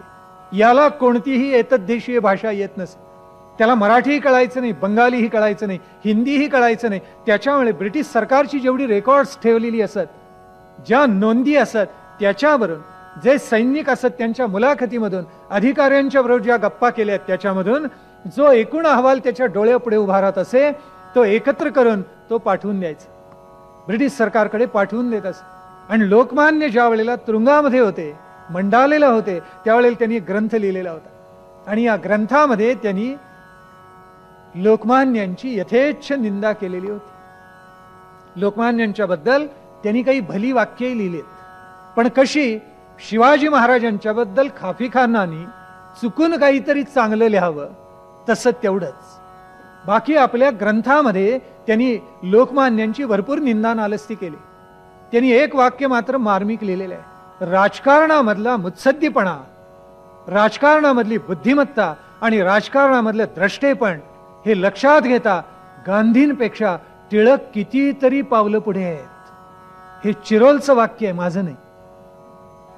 आमच्या भगिनी ज्यांनी निनावी पत्र लिहिलं तर ते इथे असल्या तर त्यांच्यासाठी मुद्दाम सांगितलं. काय सुंदर वाक्य आहे चिरोलचं. बुद्धिवंता, द्रष्टेपणा, मुत्सद्दीपणा या सर्वाचा राजकारणाच्या दृष्टीने जर विचार केला तर गांधींपेक्षा टिळक कित्येक पावलं पुढे आहेत. हा टिळकांचा 1 नंबरचा शत्रू लिहितो. आपण आपल्या मनाशी कल्पना करा की टिळक किती सद्गुणी असतील की त्यांच्या क्रमांक 1च्या शत्रूला सुद्धा असं लिहावं लागलं. शेवटी काय सामर्थ्य असलं पाहिजे व्यक्तिमत्वाचं. टिळकांना त्यांनी असंतोषाचे जनक म्हटले, भारतीय असंतोषाचे जनक. त्यांनी राष्ट्रीय असंतोष लोकमान्यांनी या भूमीमध्ये निर्माण केला. त्याच्यामुळे इथे बंडाळी पुंडावा होण्याला मदत मिळाली. त्याच्यामुळेच दामोदर चाफेकरांसारखी माणसं निर्माण झाली. त्याच्यामुळेच रँड आणि आयसचे खून झाले. त्यांच्यामुळे जॅक्सन मारला गेला. अशी विधान त्या ग्रंथामध्ये या चिरोलनी केलेली होती. त्यावेळी लोकमान्यांनी असं ठरवलं की चिरोलवर खटला भरायचा. का? आजपर्यंत ब्रिटिश सरकार आमच्यावर खटले भरतात, आता आपणच त्यांच्यावर खटला भरूया ना. हा मार्गच किती क्रांतिकारी होता आपल्या मनाशी कल्पना करून बघा. आजपर्यंत आमच्या माणसांनी घाबरायचं, वॉरंट्स आली की थरथर कापायचं, कुण्याही सोल्जरनी घरी यायचं, माणसानं फरफटत न्यायचं, तुरुंगामध्ये टाकायचं आणि त्याच्यापैकी कित्येकांनी फासावर जायचं. एवढंच आमच्या वाट्याला आलेलं होतं, एवढंच आमच्या दृष्टीला पडत होतं. आज प्रसंग असा आला, लोकमान्य म्हणाले आता उलट करून पाहूया. म्हणजे शिवाजी महाराजांनी सुरतेपर्यंत जी धडक मारली त्यातून हे स्पष्ट झालं की केव्हा तरी उत्तरेकडून येणारं आक्रमण आता थांबेल आणि दक्षिणेकडून शिवाजी महाराज दिल्ली आग्र्याकडे आक्रमण करतील. तसं लोकमान्य मनाशी म्हणाले आता असं या ब्रिटिश सरकारला दाखवून दिलं पाहिजे, आजवर तुम्ही आमच्यावर खटले भरता, आता मीच तुमच्यावर खटला भरतो. इतकं सुंदर त्यांनी, म्हणजे इतके चाणाक्षपणे, इतकं विचक्षणपणे तो खटला भरलेला आहे. निमित्त केले चिरोलचं, पण वास्तवातला त्यातला भाव असा आहे की चिरोलचं निमित्त करून मी ब्रिटिश सरकारवरच खटला भरतो. ब्रिटिश सरकारलाच एक प्रकारे त्यांनी आव्हान दिलं आणि सांगितलं आयर्लंड मधली चळवळ जशी चालली तशी भारतामध्ये चालल्याशिवाय राहणार नाही. आणि चिरोलचा खटला उभा राहिला. पहिल्यांदा मुंबईमध्ये झाला 18 साली आणि पुढे अपील झालं आणि लंडनमध्ये भांडण्यासाठी टिळक गेले. ते जानेवारीमध्ये गेलेले होते. कडाक्याची थंडी सगळी तिथे पडलेली होती आणि लोकमान्यांनी अतिशय प्रतिकूल परिस्थितीमध्ये तिथे राहून अतिशय चिकाटीनं आणि अतिशय हा बुद्धिमंत महापुरुष आपल्या बुद्धिमत्तेच्या सामर्थ्यानं लोकमान्यांनी तो खटला लढवला. उभय पक्षांकडून चाचणी झाली, तपासणी झाली, साक्षीदार झाले, लोकमान्यांची उलट तपासणी घेण्यात आली आणि एडवर्ड नावाचा जो प्रख्यात वकील होता त्यांनी लोकमान्यांची उलट तपासणी घेतली. त्या उलट तपासणीमध्ये त्यांनी असंख्य प्रश्न विचारले. किती प्रश्न? जवळजवळ 750 तरी किमान प्रश्न विचारलेले लोकमान्य. आणि लोकमान्यांनी सर्व प्रश्नांना उत्तम प्रकारे उत्तरे दिलेली आहेत. स्वतः वकीलच होते, मुरब्बी वकील. त्याच्यामुळे जो जो प्रश्न वेडा वाकडा विचारावा त्याचा सरळ मार्ग काढून शांतपणे टिळक उत्तर देत असत. त्याच्यामध्ये तो वकील एकदा फार चिडला होता आणि त्यांनी विचारलं, लोकमान्य आपण अग्रलेखात काय काय लिहिता मी आपल्याला दाखवतो. कारण लोकमान्यांच्या अग्रलेखांची भाषांतर त्यांनी करून घेतलेली होती आणि ते करणारे कोण? आपलेच. निदान एवढा तरी बहिष्कार आपल्याला टाकता आला असतं की नाही, आम्ही ती भाषांतर करून देणार नाही, भले तुम्ही वाटेल ते लोक करा. आमचीच माणसं इतकी नतद्रष्ट कशी? आपल्या लोकांना कळायला हवं होतं लोकमान्यांच्या बहुसंख्य अग्रलेखांचं ज्यांनी भाषांतर केलं त्यांचं आडनाव जोशी होतं. पुण्यामधलेच गृहस्थ होते. जास्तीत जास्त अग्रलेख त्यांनी अनुवादित करून ब्रिटिश सरकारला पुरवले. ज्या वेळेला खटला उभा राहिला त्यातला एक अग्रलेख त्यांनी दाखवला आणि त्या वकिलांनी असं विचारलं, लोकमान्य पहा बरं, तुम्ही काय या अग्रलेखामध्ये लिहून ठेवले? तुम्ही असं लिहिलेलं आहे की आमचा महर्षी वाल्मिकी असं सांगतो की वानरांच्या मदतीनं सगळी रावणाची सत्ता उखडून काढण्यात आली. तेव्हा आता आमच्या असं लक्षात आलेलं आहे, तो वकील म्हणतोय की यातले वानर म्हणजे सगळे भारतातले राष्ट्रभक्त, प्रभू रामचंद्र म्हणजे आपण स्वतः आणि ब्रिटिश सरकार म्हणजे रावण, असा त्याचा अर्थ होतो की नाही. त्यावेळी लोकमान्य म्हणाले, आपल्याला जरी असा अर्थ वाटत असला तरी मला तसा वाटत नाही. साधं उत्तर आहे त्याचं अगदी, मला तसा वाटत नाही. आमच्या लोकांना आमचा इतिहास ज्ञात करून देणं यात काहीच गैर नाही आहे. आपणही आपल्या देशामध्ये तेच करता, आयर्लंड मधले लोक तेच करतात. त्यावेळी तो वकील इतका भडकला, तो म्हणाला आयर्लंडचं नाव मध्ये घेऊ नका. त्यावेळी लोकमान्य म्हणाले, का घेऊ नका? तुमच्याच देशाचा जवळचा उपदेश एक भांडतोय, त्यांनी जे केलं त्याची प्रेरणा जर आम्हाला मिळालेली असेल तर आम्ही म्हणणार तुमच्यापासूनच प्रेरणा मिळाली. तेव्हा तुमचा इतिहास जसा आम्ही संदर्भ म्हणून देतो तसा आमचा इतिहास आम्ही संदर्भ म्हणून देणार. त्यावेळी तो वकील चपापला आणि त्यांनी अनंत प्रश्न विचारलेले आहेत की तुमच्याकडे गाय कशी पवित्र मानली जाते, तुम्ही फूस दिलीत की नाही, दामोदर परांजपे यांना चाफेकरांना तुम्हीच मदत केलीत की नाही, बाळकृष्णाला तुम्हीच मदत केलीत की नाही, द्रविड बंधूंचा खून तुम्हीच घडवून आणलात की नाही, तुमच्याच प्रेरणेमुळे जॅक्सन मारला गेला की नानाविध प्रश्न विचारलेले आणि सगळ्याला अतिशय शांतपणे धीरोदात्तपणे त्यांनी उत्तर दिलेली आहे. या सगळ्या खटल्यामध्ये आपल्याला नवल वाटेल 3 लाख रुपये खर्ची पडले लोकमान्यांचे, 3 लाख रुपये. पण लोकमान्यांनी झुंजवला, खटला शेवटपर्यंत चालवला आणि दुर्दैव असं लोकमान्य म्हणायचे, नचिम केळकर म्हणाले की दादा याच्यातून खरं काही साधलं जाणार आहे का? लोकमान्य म्हणाले, युद्ध लांबलं तर साधेल, युद्ध लांबलं नाही अपयश येणार काळ्या दगडावरची रेघ आहे. आणि तसंच झालं. महायुद्ध संपल्याची घोषणा 1919 मध्ये झाली. 14 ते 19 चाललेलं होतं, आपल्याला माहिती आहे, पहिलं महायुद्ध. आणि ज्या वेळेला वृत्तपत्रामध्ये ती बातमी लोकमान्यांनी वाचली त्यावेळेला आपल्या सहकार्यानं म्हणाले, अरे खटल्याचा निकाल आजच लागला, कारण आता खटला हा फेटाळून देणार ब्रिटिश सरकार, आपल्याला न्याय मिळणार नाही हे उघड झालं. आजपर्यंत पात्यात सापडलेलं आहे ब्रिटिश सरकार, कारण काही अंशी का होईना आपली मदत त्यांना लागणार आहे. युद्ध चाललेलं आहे, ब्रिटिश सरकारची ताकद कमी झालेली आहे. पण आता चिरोल खटल्यातून काय घडणार हे स्पष्टच झालेलं आहे. आणि शेवटी खरोखरच टिळकांनी एवढा खटला लढवला, इतके पैसे खर्च झाले, चिरोलचं माध्यम करून ब्रिटिश सरकारवर त्यांनी खटला घातलेला होता आणि त्याचा परिणाम असा झाला, एक अलौकिक असं सामर्थ्य, वेगळ्या प्रकारचा आत्मगौरव आणि आत्मविश्वास लोकमान्यांनी भारतीयांच्या मनामध्ये जागवला, आपल्या देशातल्या लोकांच्या मनामध्ये जागवला. आणि ती बोच ब्रिटिश सरकारला सदैव राहिली. आम्हीच नेहमी यांच्यावर खटले भरतो, आता यांनीच आमच्यावर खटला भरला, हे उलटं घडलं, चमत्कार झाल्यासारखं त्यांना वाटायला लागलेलं होतं. आणि म्हणून तो खटला फेटाळण्यात आला आणि लोकमान्यांना परत यावं लागलं. लोकमान्य यद्यपि परत आले तरी सुद्धा एक प्रकारे प्रचंड नैतिक विजय मिळवून लोकमान्य परत आलेले होते. लोकमान्यांनी जरी त्यांचा खटला फेटाळून लावला आणि चिरोल निर्दोष आहे असं म्हणून घोषित केलेलं होतं, आणि चिरोलचा सर्वाधिक राग कुणावर होता मी आपल्याला सांगतो. त्याचा सर्वाधिक राग भारतीयांच्यावर होता. भारतीयांमध्ये महाराष्ट्रीयन लोकांवर होता. महाराष्ट्रीयन लोकांपैकी पुणेकरांवर विशेष होता.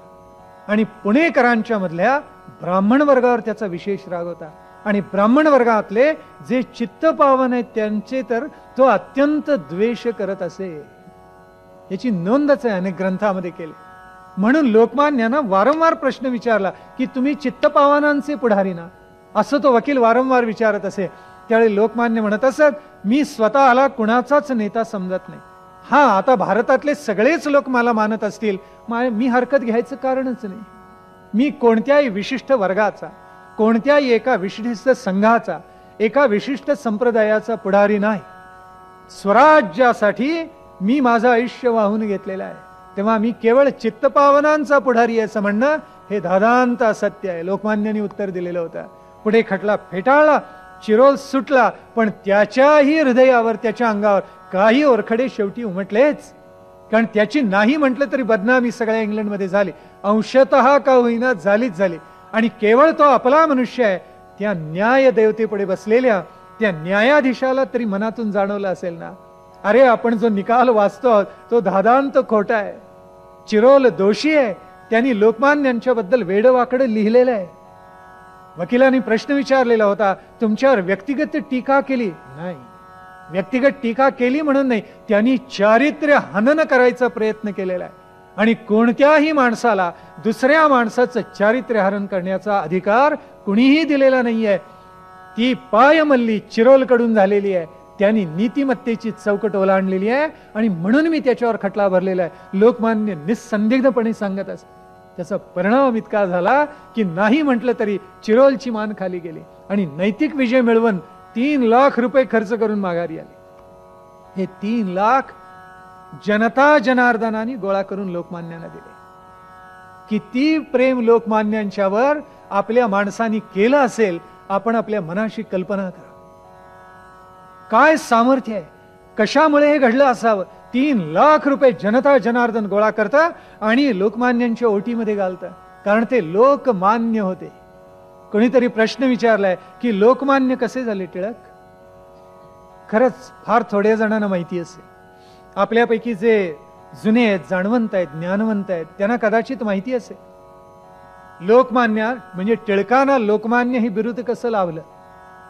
कारण आमच्या पाठ्यपुस्तकात ते कधी लिहित नाहीत. खरं तर हे लिहायला पाहिजे. लोकमान्यांना लोकमान्य हे बिरुद कसं लावलं त्याला एक सुंदर इतिहास. या पुण्यामध्ये रविवार पेठेमध्ये दुर्गाबाई जोशी या नावाच्या एक भगिनी राहत असत आणि त्यांनी आंग्ल भाषेचा अभ्यास केलेला होता, पण त्यांना विशेष प्रेम जर कोणाचं होतं तर संस्कृत भाषेचं होतं. लोकमान्यांच्या चरणी त्यांची अढळ श्रद्धा होती. त्याच्यामुळे त्यांच्या मनामध्ये असं आलं की लोकमान्य संस्कृत भाषेचे अभिमानी, आपणही अभिमानी आहोत. तेव्हा आपल्या घरी सुदैवानं पैसा आहे, ईश्वराने आपल्याला संपत्ती दिलेली आहे. ही संपत्ती आपण सत्कारणी लावली पाहिजे. म्हणून जे जे विद्यार्थी गरीब संस्कृत शिकायला येत असत त्यांना त्या फुकट शिकवत असत. आणि हे फुकट शिकवायचं काम न्यू इंग्लिश स्कूलमध्ये एक शिक्षक होते संस्कृतचे, त्यांचं नाव होतं महादेव शास्त्री ओक. हे महादेव शास्त्री ओक दररोज रविवार पेठेमध्ये जात असत आणि संस्कृत त्या विद्यार्थ्यांना शिकवत असत. स्वतः दुर्गाबाई जोशी त्यांना अतिशय आनंद होत असे हे सगळं आपल्या घरी हे चाललेलं आहे पाहून. आणि मग दुर्गाबाईंची इच्छा अशी झाली की त्या विद्यार्थ्यांचं अध्ययन पूर्ण झालं, आता त्या विद्यार्थ्यांचं अधिक कौतुक करावं. म्हणून त्यांच्या मनामध्ये असं आलं की लोकमान्य आता येतील का, म्हणजे टिळक येतील का. म्हणून त्यांनी निरोप पाठवला. त्या स्वतः लोकमान्यांना भेटायला गेल्या. लोकमान्यांचं वर्णन केलेलं आहे, करंदीकरांनी आठवणीत लिहून ठेवलेलं आहे की लोकमान्यांच्याकडे म्हणे खटला चालवायला एक बाई आली अशी, आणि लोकमान्यांना पाऊण तास त्या सांगत होत्या आणि लोकमान्य म्हणत होते हो ठीक आहे, नाही इथे आपण अशी भूमिका बदलायला पाहिजे, अशा प्रकारे आपण तो कोर्टामध्ये खटला उभा करू शकतो.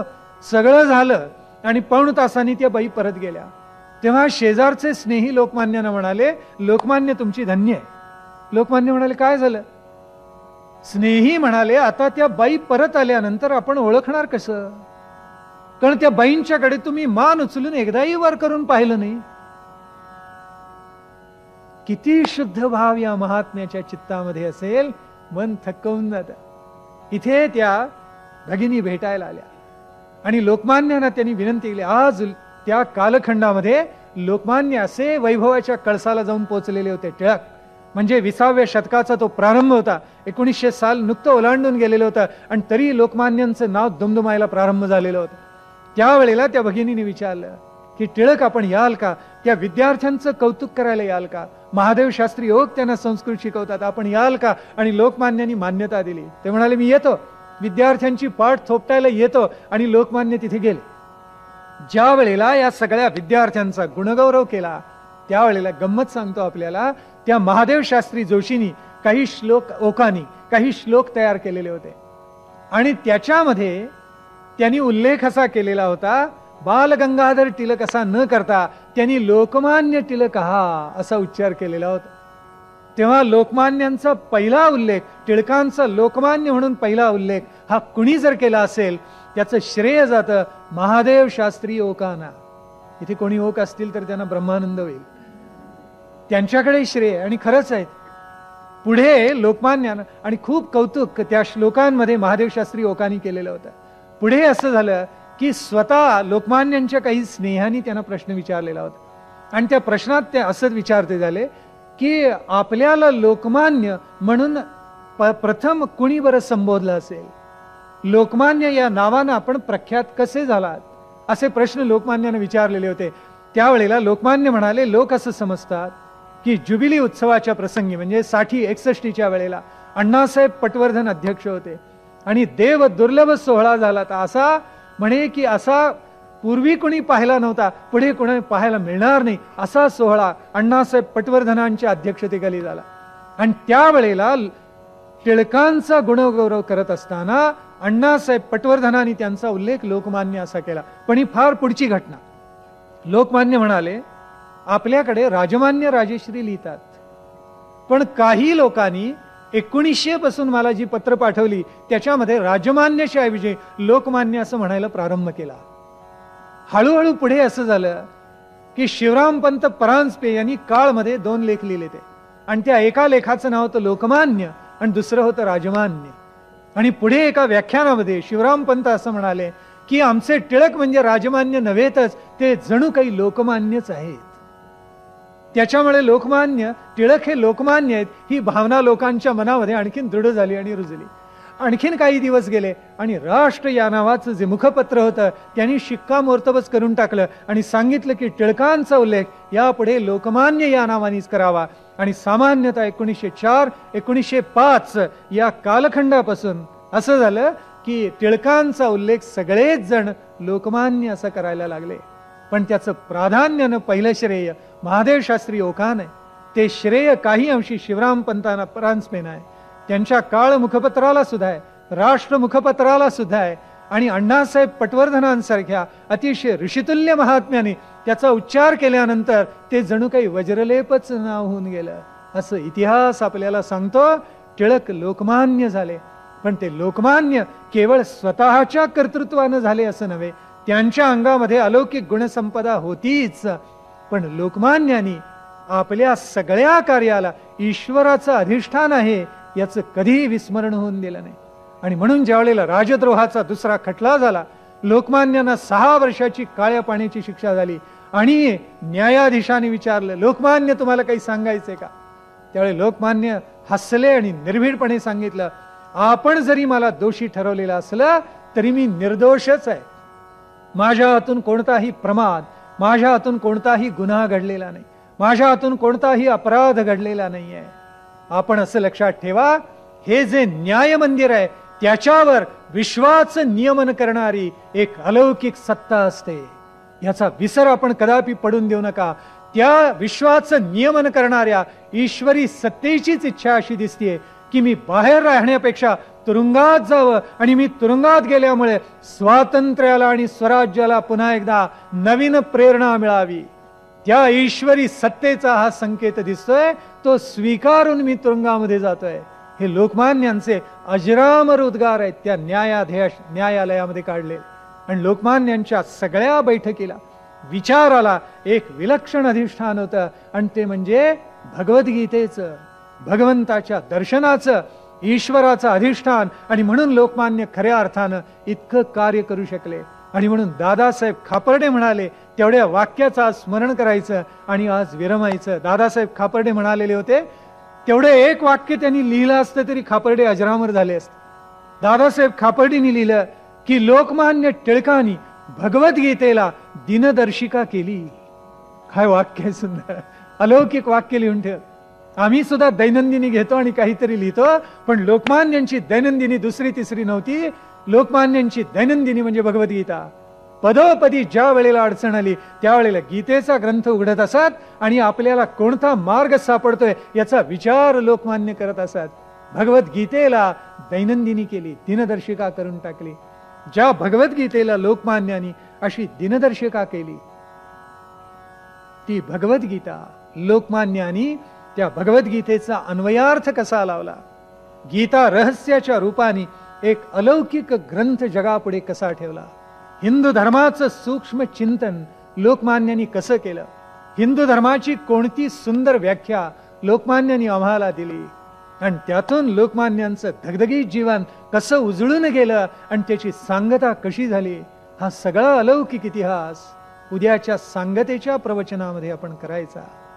आज जेवढं आपण ऐकलं श्रद्धेनं चित्तामध्ये साठवायचं आणि आज इथेच काही काल विरमायचं. लोकमान्य टिळक महाराज की जय. प्रभू.